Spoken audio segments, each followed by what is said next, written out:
this video is mostly going to be about our trip to Pensacola. We had left Newport Park on our way to Pensacola to the Pelican Palms, but I'm going to start this video by showing our campsite at Newport Park because it was so unique and so different. I really wanted you to see it. I thought I had deleted it, but in doing some editing, I found it. So I'm going to start off with it, and then we're going to get into Pensacola. We did the fireworks for 4th of July over Pensacola Bay. The next day we took the ferry around throughout the bay and ended up on a beach over at Pensacola Beach. It was an amazing day. This is going to be a great video. Thanks for watching.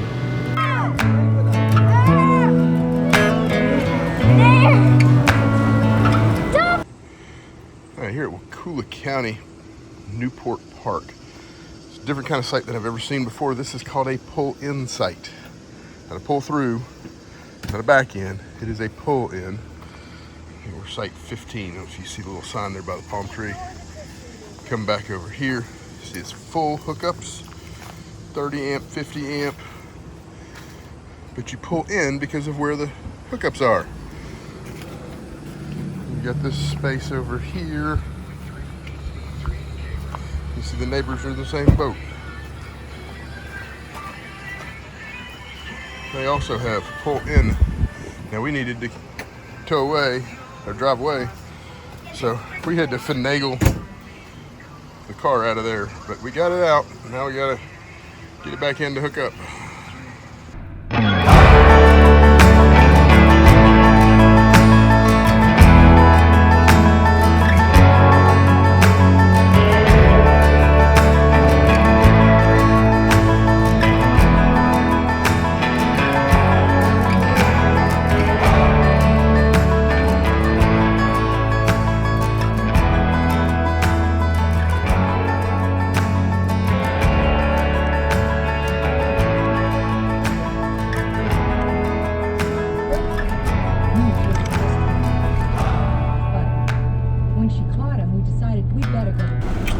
So the ride over from Wakulla Springs, or the Wakulla County, to basically the Pensacola area, I did decide to take Highway 98 for about half of it, which is considered here the Big Bend, what do they call it? Yeah, the Big Bend Scenic Highway, and it was scenic.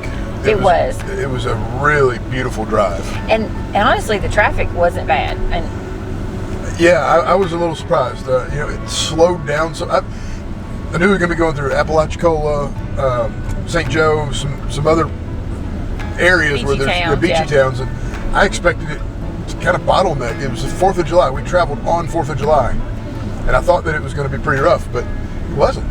No, it wasn't bad at all. And we took advantage of some of that to stop in St. Joe for just some fun. Just we didn't pack a lunch because we knew it was a longer drive, and we knew we were going to need a little bit of time to stop and let everybody go to the bathroom and get out, stretch your legs, stretch your legs, and that kind of stuff. And so again, we used the Bring Fido app that we talked about, or not app, but website that we talked about before, and found a couple restaurants that had dog-friendly patios or dog-friendly areas, and stopped in St. Joe. Yeah, and St. Joe's actually, it seemed to be in two parts. There's Port St. Joe and then St. Joe Beach. And this is at Port St. Joe, which is right at the tip of that bend in the Big Bend. And so the road down, the highway coming down, a lot of times you're right on the side of the Gulf of Mexico. There may be some houses along there, some beach houses. But and then a bulk of it, you're just looking at the Gulf. You're looking at the Gulf, and it was really pretty.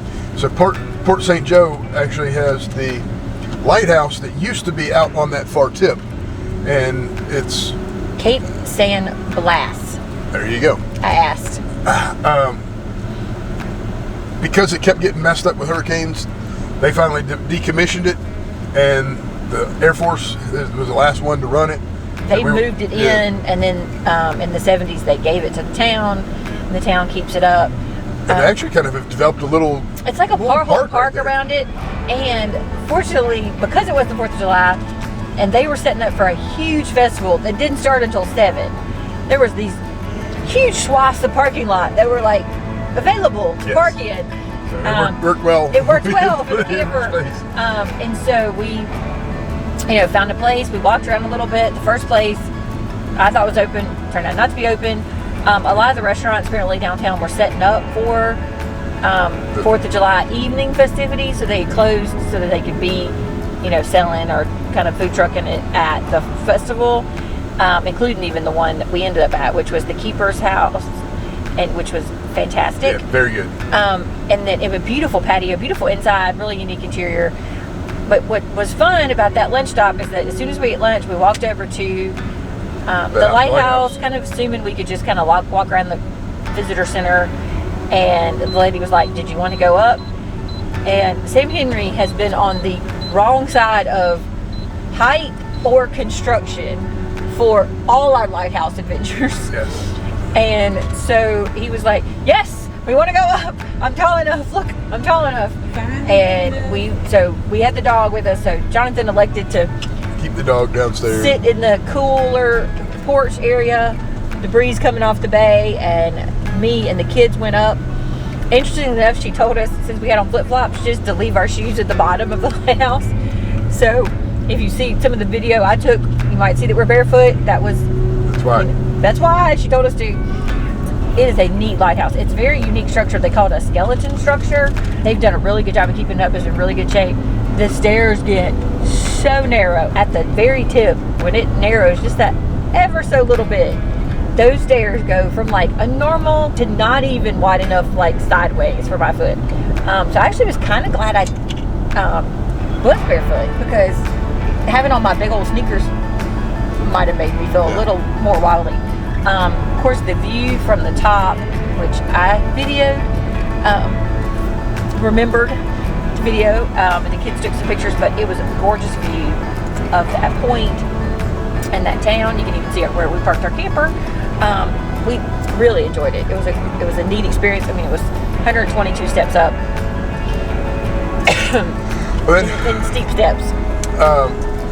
One of the things that really surprised me, I didn't think about it until this morning, that ride, Highway 98, there was no lights or stops, really. So we rode through, even though it's 4th of July, so we slowed down in Apalachicola, you slowed down in Port St. Joe. That one town that we got gas, it was like Port maybe St. one that was stoplight. St. Joe Beach. I feel like there was one stoplight there. It really flowed really pretty well. And I guess because of the time of day, most everybody was either had already gone to the beach, were home resting for the festivities that night, or waiting on it. And once we got up to, what was the Air Force Base? At Tyndall. Yeah, once we got to Tyndall Air Force Base, that's where we departed off of Highway 98 and headed back up to I-10, because then you're going to start getting into the real heavy traffic, heavy beach. So we didn't go that route. Went back up, got on I-10, and I-10 took us right to Milton and Pelican Palms. Pelican Palms looked like it used to be a KOA. It is now, it looked to be mostly seasonal campers that are probably there for the summer. I wouldn't be surprised if a number of those folks don't live there permanently. Not really sure exactly what the story was, but they probably had, I'd guess, 6 or 8 sites that were kind of available and rolling. They didn't have any issue accommodating us. Our site had 30 amp, not 50 amp, and full hookups. So it was fairly level, but the drawback to it, other than all those folks knew each other, we didn't know them. They were all very friendly. Very friendly. But it's right on the interstate and right at the exit ramp. So at night, as people are leaving to get onto the interstate, they're hitting the gas. You heard them. We left the air conditioner going, so it wasn't that big of a deal. He might have heard them more. The only other thing, we didn't have a picnic table. Yes. So we ate over meals inside, and so either between being busy or me being inside with the kids, he was outside and we're cooking. Inside, you couldn't hear it. Yeah. But the people that were extremely friendly when we arrived, they were just finishing up a 4th of July party. They told us if we wanted to help ourselves, whatever food was left over, we were. And there was a water slide. The kids played in the pool and made friends quickly. Yes. So yeah, the nice pool with a little shade area in the corner. They had a sand volleyball. They had a playground. They had like a pavilion with a bunch of picnic tables underneath it with some fans. Yes, baby. The pool was a little warm. It probably wasn't that warm in relation that we had just come out of Wakulla Springs and freezing cold water. Yes, that's true. it was nice. It was pleasant. Yeah. So the big thing with it, we're traveling. We wanted somewhere convenient, and that was extremely convenient because it was right there off the interstate. Just had to put up with the noise. Also, there's a big Love's truck stop on the other side, so you're able to get whatever kind of supplies, gas, and everything. So that was also extremely convenient. So after we got to Pelican Palms, I cooked some dinner. I took the kids swimming. The kids went swimming. It's 4th of July. We wanted to do some fireworks somewhere. I looked online, and Pensacola Harbor, like Pensacola downtown, had a fireworks show at 9. So we didn't really know what we were getting into. We just kind of decided to head that direction. And the travel gods are favoring us on this trip. Yes. And we, found some really great parking, which actually turned out to be near the ferry, which we had to catch the next day. And so then we kind of were able to figure that out. And then we just walked toward the point of the harbor, and there was a family or group of people kind of sitting on this wall and said, "Hey, we'll kind of scoot in so y'all can see." And it turned out that guy had been sitting there like 2 hours because he knew exactly what he was doing. He knew what he was doing. He was show center. So we ended up having basically reserved seats at show center. And it was a fantastic. Cute kids. It was a fantastic show. Probably about a 20-minute show. One of the things that was also really kind of neat is from where we were positioned. Pensacola itself had their show, but Pensacola Beach also had a show, which was obviously it was further out. So you could actually see them. They were kind of synchronized. So while we were watching our fireworks, we could also see like out the in little distance, version.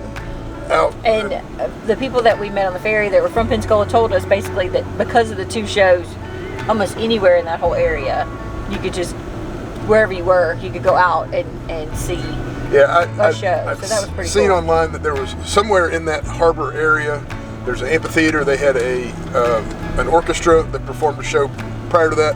They also were there was something going on in the baseball field right around the corner. We didn't bother with that, but kind of a neat how they made it a big 4th of July celebration. And as we mentioned, it kind of helped us because we knew where the ferry was, because we wound up down there, and just a few hours later we were right back in that exact same spot to catch the ferry, which I'm so glad we did the ferry. Yeah. But,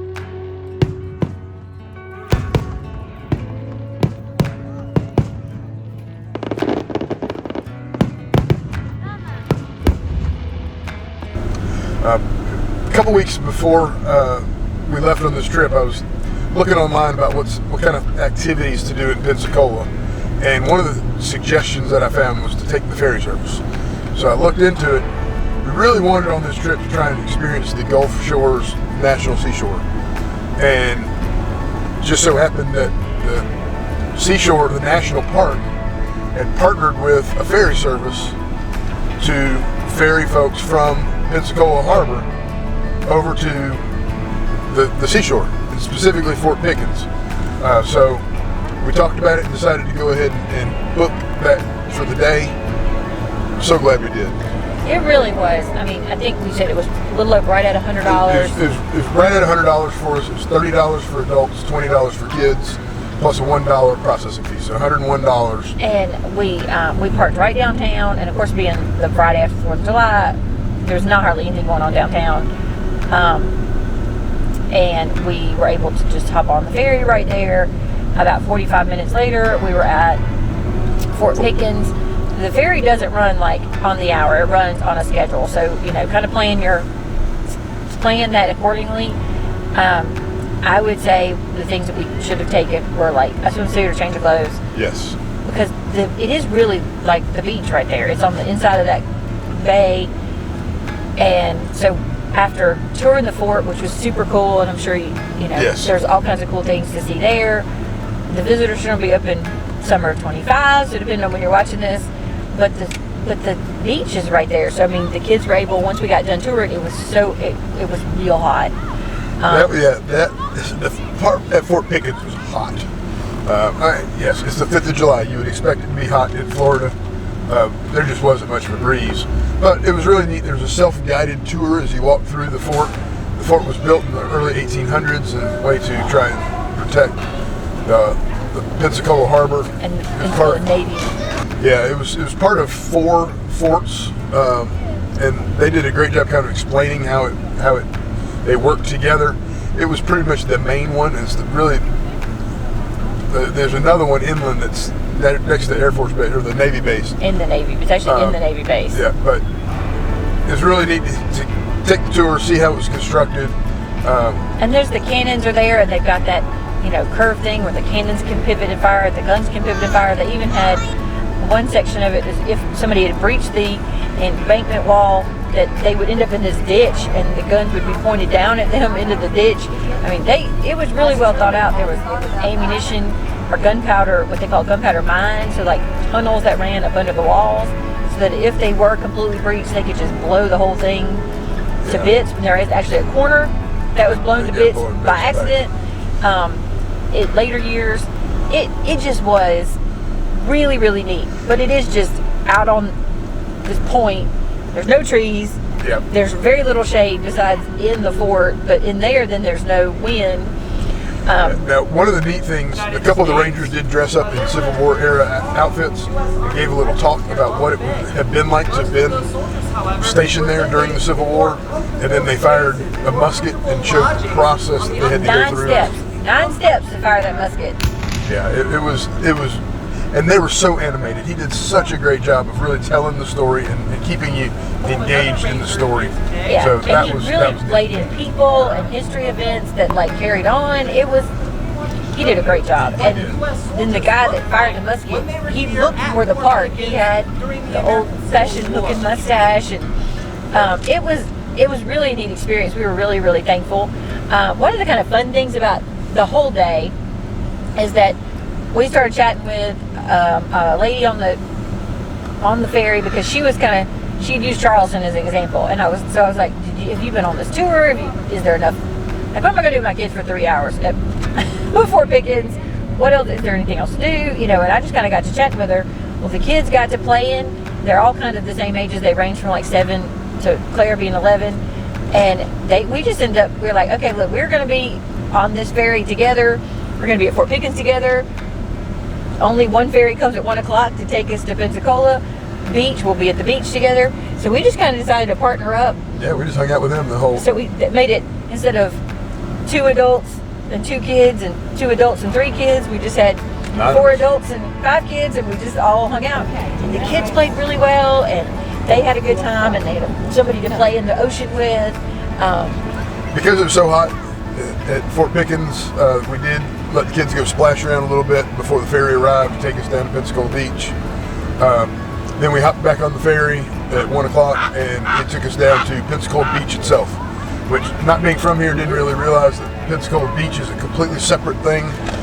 It seemed very busy. It's really almost an island. I mean, or a jetty. I don't know. We need to put like a map up. Yeah. But like, so the part we were on was like the bay side, and then the Gulf was on the other side, and it wasn't very wide. Kind of reminds me of the Outer Banks, where, you know, you just kind of this little jetty, and it was a unique experience. It was very commercialized, very busy, very populated. It was not. Yes. It was very different from Fort Pickens, which was Senor Frog. I mean, it was like going to the Caribbean. Like, yes, it had, you know, the chains that had big giant. That was a giant Ron John. That was the biggest Ron Johns I've ever seen. So when the ferry pulls up, drops you off, it reminded me a lot of a cruise ship. There's all this stuff built right there. It's on this little boardwalk area with several surf shops, Senior Frogs, you know, Whiskey Joe's, where we grabbed a bite to eat. We just lounged and played in the water in the bay, the sound, I guess you would call it, of Pensacola Beach. You could have walked across over to the beach, but there's just so many people. Oh my gosh! When we came out of that area right when we first got off, and I was like, we just eat one of these restaurants, and we just stayed right there. But we had a good time with our new friends. And it was beautiful, and it was the sand is a totally different white, crystal clear sand. We had a great time there. Then we got back on the ferry that took us back to Pensacola, picked us up at 5 o'clock. On the ferry, we were able to see dolphins kind of swimming alongside. We actually had one dolphin that came up next to us. There were some other dolphins that we got seen. The ferries are very nice. There's air conditioning downstairs if you want to sit inside, or you go and upstairs. Actually, very reasonable snack bar, and actually even a beverage, adult beverage bar. They had drinks, soft drinks, beer, wine, some Liquor. mixed cocktails for really a pretty affordable price. $2 for water. So for soft drink, I think it was $3. Beer was $6 or $7. So Cocktail was $7. yeah, so I thought that was all very, very fair and reasonable prices. You can go upstairs, kind of the Sky Lounge, and see everything with more open air. You can walk around to the front. That's where I got the dolphins swimming up underneath the front. And they're really used to people. I mean, they're taking people to the beach. So, like, we were out at first. I was like, okay, we got to get really dried off and like all the sand off. And then I thought, well, yeah, they're going. Then they're just going to take us to the beach over there. So it's all set up to like not be. It's not a big deal. Like we came on. I don't even think you had your shoes on coming off Pensacola Beach. Yeah. You know, we dried and desanded as best we could, but you changed on the boat. Clara changed on the boat. I was wet. We just, you know, and it was okay. Nobody was like, you know. A lot of people were in swim attire, cover-ups. Well, somebody on the way there they had a whole wagon. Yeah, they did. They brought their own beach wagon on. But I mean, if you're looking at, you know, maybe 2 hours on the ferry, and 5 or 6 hours on the beach. Yeah, and if you didn't go to Fort Pickens, you would have gotten to Pensacola Beach at 11, and you could stay there till 5 when the ferry was leaving for the last time. Versus, we heard people say it took 2 and 3 hours to get over the bridge in your car, and then you had to find parking, and so I mean, yeah, between gas and just time, the ferry is a great way to go when exploring the Pensacola area. All in all, I would say it was a win. Pensacola, we did it. We did it right. 4th of July, ferry, history, tour, national park. We kind of got it all covered. A lot. Now we're on our way on I-10, and then we're going to catch 90 down along the coast of Alabama and Mississippi. Kind of take a little scenic route, sort of like we did on the way from Wakulla to Milton. Kind of enjoy the Gulf.